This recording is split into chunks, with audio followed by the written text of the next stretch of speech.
I was using Logic. Well, no, to be honest, actually, I started off using GarageBand on one of these.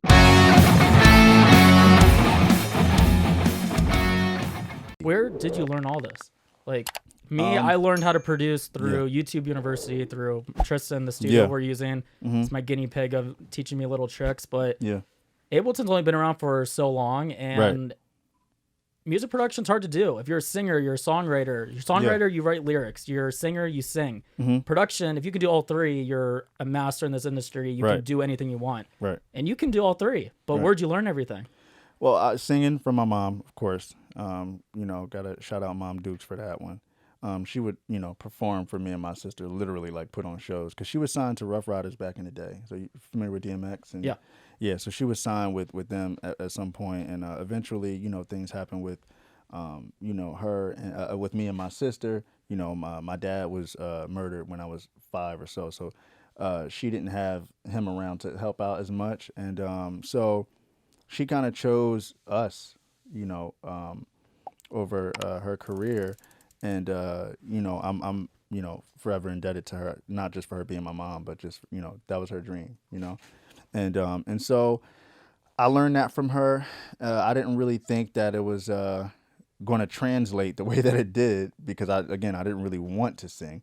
But, so, you know, I got that from her. As far as beat making, I just I actually started making beats when I was in Philly.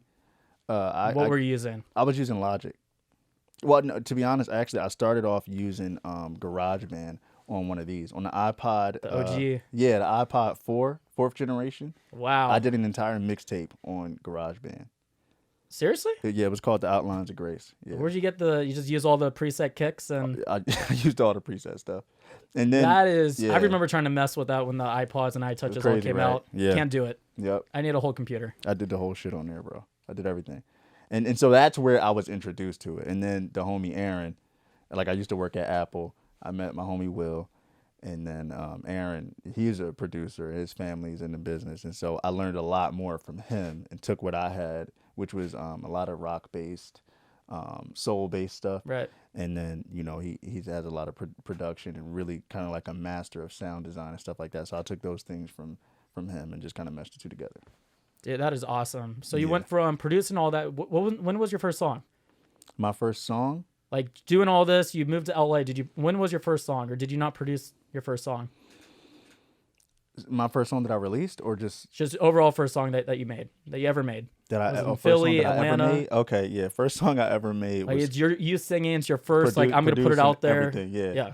It was called "Drag Me Down." And how did that go?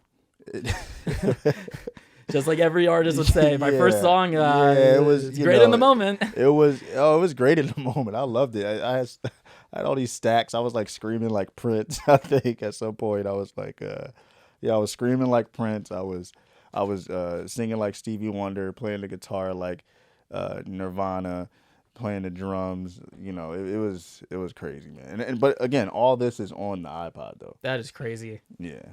I don't know how you do that. Props to you.